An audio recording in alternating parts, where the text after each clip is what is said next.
guys, welcome to video number 2 of the How to Research Your Competitors on Social Media series. So today we're going to look at Twitter and explore how we can research our competitors, learn a little bit more about our particular industry, and really dig deep into what is working for them, what is their strategy, and how they're getting it done. Okay, so we're on Twitter, and the first tip I have for you is to start using specific hashtags using the Twitter search. So we're going to go up here over on the Twitter search bar and type in some keywords that might be relevant to our business. So as I've been showing you consistently with my own business, as an example, I'm going to start using some of the hashtags that I know are popular in my industry. So that would be hashtags SMM, which is social media marketing. And I'm going to click there and see, okay, interesting. A lot of content, really interesting. So I have Marin, who's obviously a promoted tweet. There are tools, that's not necessarily a competitor. Okay, so John Paul. Let's see, like, who is this dude? Cool, it says I help bloggers, entrepreneurs to use blog marketing, Twitter marketing, and social media. So potential competitor for sure.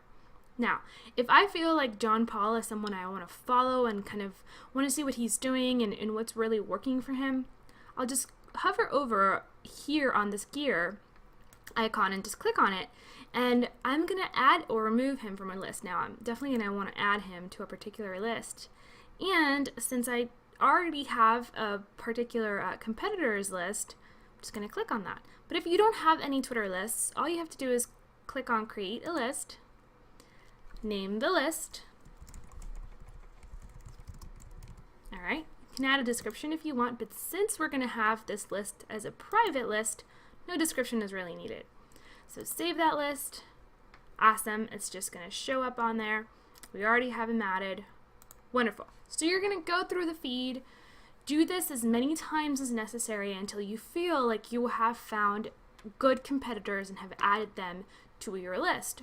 Okay, so what are you going to do once you have the competitors in your list? You're going to click on your profile here and you're going to go over to lists. Awesome. And then you're going to click on your competitor list. And now you have a feed of everything that is published on your competitors' Twitter accounts. So it's basically a custom feed where you can see everything that they've published. Whereas if you simply follow them, you are going to be seeing their content kind of mixed in with all of the other people who you follow, all of their content as well. So you can see, obviously, if I go to my home feed, there's going to be content from everyone I follow, and they're not necessarily my competitors, unless you only follow your competitors on social media, which is probably not a strategy that I would recommend, honestly, but that's 100% a preference. I just find it really easy to segment through a busy Twitter stream using this list.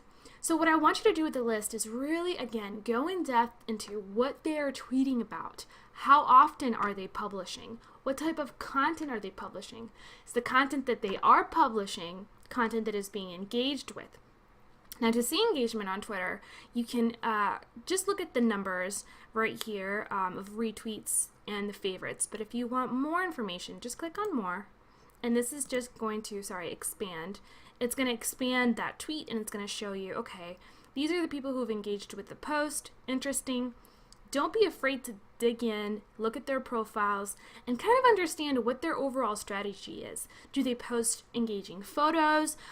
Do they not post any photos at all? Do they constantly share links about blogs? Do they not share any links of blogs? So definitely look at what they're doing and really analyze it. So to give you an example, let's say that I'm noticing that a lot of my competitors are not just sharing links to their blogs, but they're also adding engaging photos that relate to that blog. So instead of simply publishing what we would call a link post, they're publishing a photo post with a link inside. Interesting strategy. So if you're noticing that that kind of post is actually getting a lot of engagement, you can then try that on your profile. See the difference? You're not copying exactly what they're doing. You're not necessarily writing a blog post about the same topics. You're not sharing the same exact image, but you are taking the strategy and making it your own. So that's just a quick example. So I'm going to share with you some tools that you can use to really organize your lists. If you prefer to use a tool like Hootsuite, you can definitely do that. They have awesome feeds. You can pull in your Twitter lists of your competitors and then just see everything that's going on at a glance. You can also use one of my favorite tools, which is Tweetdeck. If you're familiar with Tweetdeck, there's going to be a lot of sort of streams that you can customize, and you can definitely make one of those a list. So for example, here's my engagement list, and this is all the people that I want to engage with, but you can do the same thing for your competitors list and stay, on top of what they're posting. You don't need to look at this every day. Please don't look at it every day. It's too much, but once a month when you're starting to create your content, or every 2 weeks, definitely spend a couple of minutes. I wouldn't spend more than 10-15 minutes kind of looking over this and analyzing and going away with some key points that you definitely want to explore and apply to your content strategy. Okay, so another important thing that I forgot to mention to you guys is definitely click on your competitors' profiles and get a feel for the people who are following them. You can easily go in and look at the people who are following them via TweetDeck, just by clicking on followers, but you can also do it straight on the platform. So I'm going to show you how to do it straight on the platform, just in case you don't necessarily use TweetDeck. Okay, so let's take a look at Kim Garst, for example. I'm just going to go ahead and click on her followers, and I just want to get an idea of who's following Kim and, who are these people? So really interesting here. You can just kind of take a look at, are there, just agencies? Are they individuals? Are they small businesses? Are they coaches? Are they bloggers? So really interesting demographic. Pay attention to these details because chances are the same people who are following them are your potential audience. So interesting, definitely explore that just to get an idea of who you are speaking to. Now you have to make sure that your competitors actually have a good audience who's following them and that you share that audience. So it's definitely something that can definitely help your business, but only if your competitors actually have a healthy fan base who are the same target demographic that you're going after. All right, so really fast here, the last two tools I'm going to show you are actually one of my favorite, honestly. So Sprout Social has this really cool feature where you can compare your competitor's Twitter account with yours. So here's just an example of my Twitter account compared to Amy Porterfield's. Again, just for as an example. And you can basically see the engagement percentages. So my Twitter account compared to Amy Porterfield's, this is the amount of engagement I get, 47%, while she gets 52%. This is the influence, which basically just measures how popular you are, or it's just really a key indicator in terms of the growth and interest level among your audience. You can see the amount of followers gained. You can see sort of the trends in the past 30 days. And it's really interesting because you can see the amount of mentions you've gotten in 30 days. And this is really good information when you're trying to figure out whether or not you're measuring up to your competitors. But then also for community managers, or if you're a social media manager, this is really helpful information to provide your clients as well. All right, so the final tool is very similar to Sprout, but it's a lot less expensive. It's called Social Bro, and it's really, really easy. Honestly, this is $6 a month, and I 100% recommend this tool. So what you want to do is definitely start by adding the competitors to your source as your source accounts. Now I'm going to do an example here with one of my clients, and I'm just going to run the report as is, but make sure that you've added your own Twitter account as well as your competitors. Then you're going to go all the way up here and click you're going to click on Analytics. And from here, you're going to click on Account Comparison.